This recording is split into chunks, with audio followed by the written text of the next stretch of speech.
Literary Modernism, and a look into A Portrait of the Artist as a Young Man by James Joyce. First, I will talk about the rise of the modernist novel, and then the characteristics of modernist literature. Then I will introduce James Joyce, the 20th century Bildungsroman, and then a brief look into A Portrait of the Artist as a Young Man. Now, the rise of the modernist novel. Modernist authors published as early as the 1880s and into the mid-1940s. During this period, society at every level underwent profound changes. British and European writers who began writing in the 1890s transformed the 19th century most characteristic literary genre, which was the realist novel. They turned from objective modes of description to stream of consciousness and other subjectivist techniques. Literary historians have frequently treated these changes as the result of a turning inward, or a rejection of the social concerns of 19th century realism. Most critical studies on literary modernism begin by discussing the predominant worldview held by intellectuals during the period just before World War I. Now, the generation of artists who had been born in the 1880s and early 1890s came of age during the first decade of the 20th century, and they were coming to terms with a world that had changed dramatically in terms of religious, economic, and political realities. Now, there are many theorists and thinkers who affected the modernist movement, such as Charles Darwin, Karl Marx, and Sigmund Freud.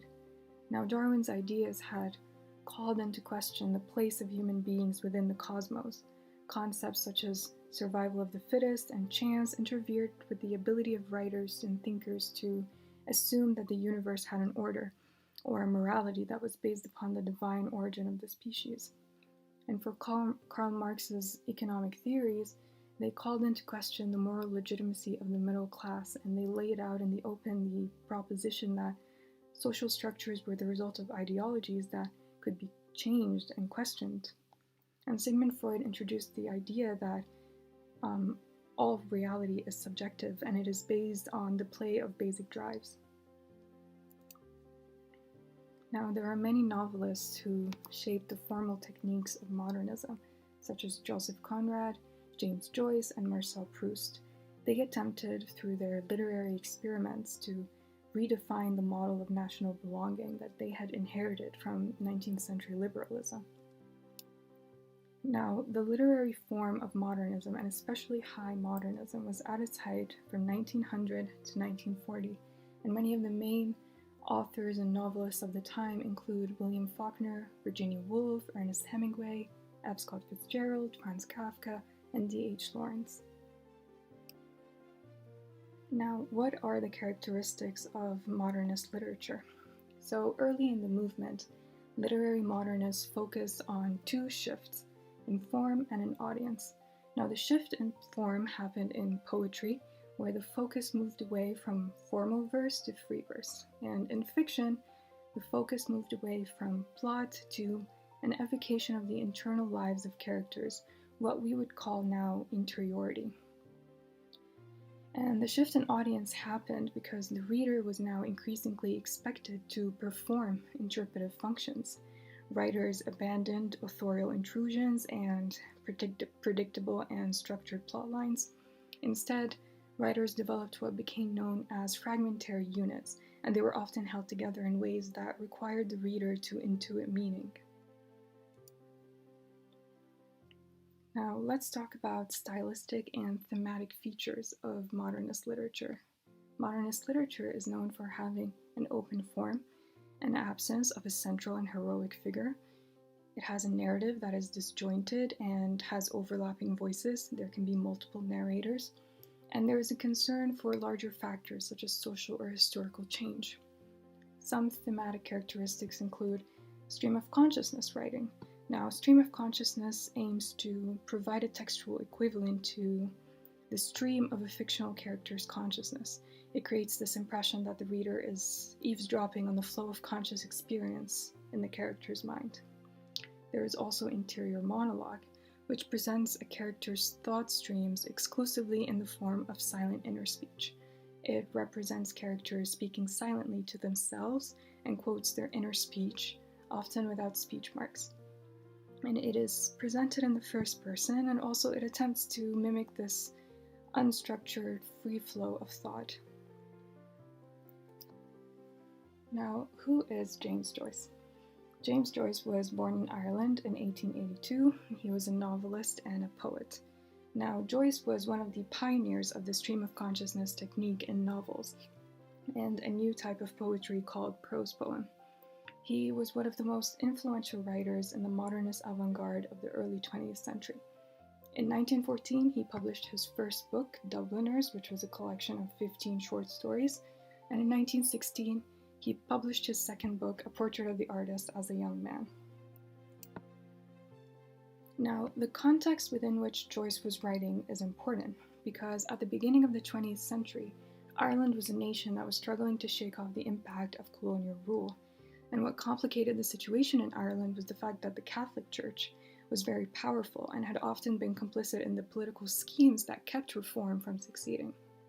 Now, when Joyce came of age in the early years of the 20th century, he certainly could have joined what became known as the Irish Literary Revival, but he chose not to do so.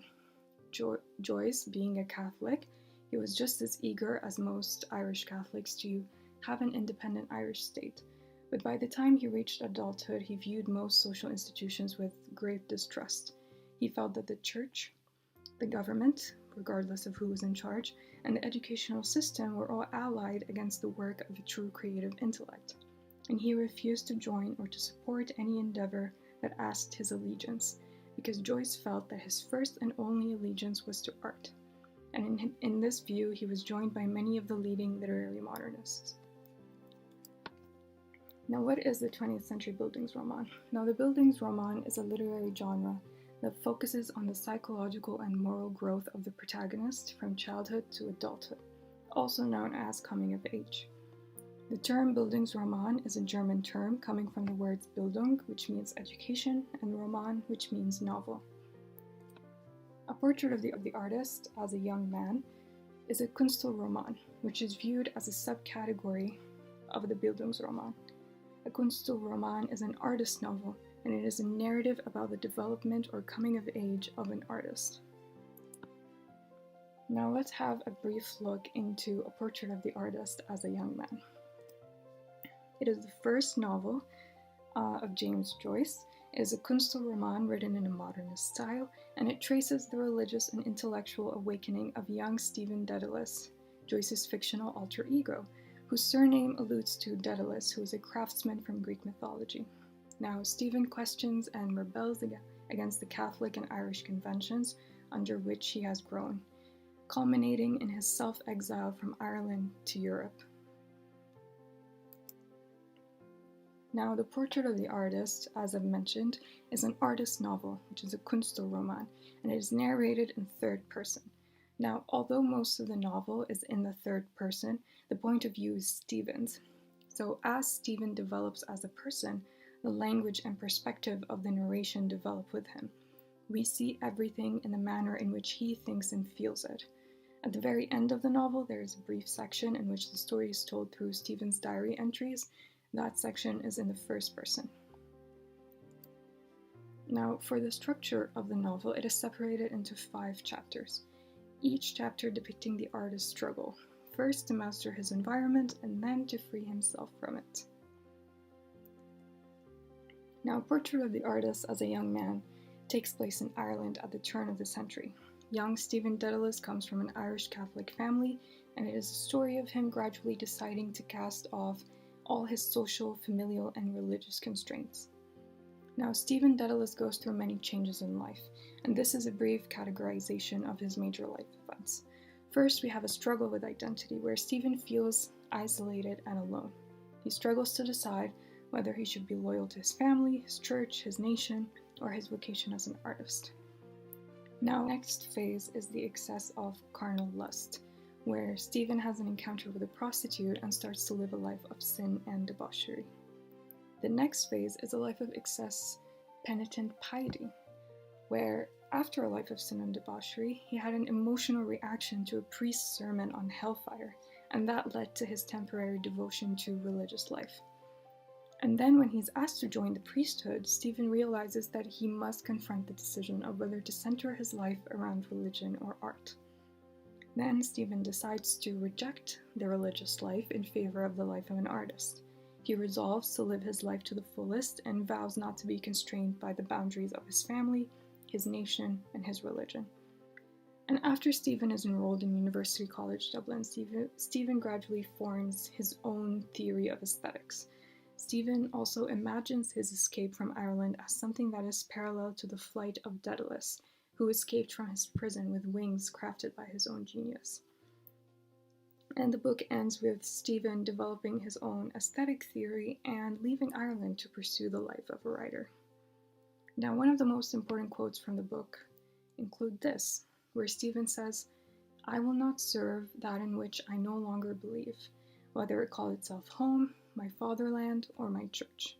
And I will try to express myself in some mode of life or art as freely as I can and as wholly as I can, using for my defense the only arms I allow myself to use: silence, exile, and cunning."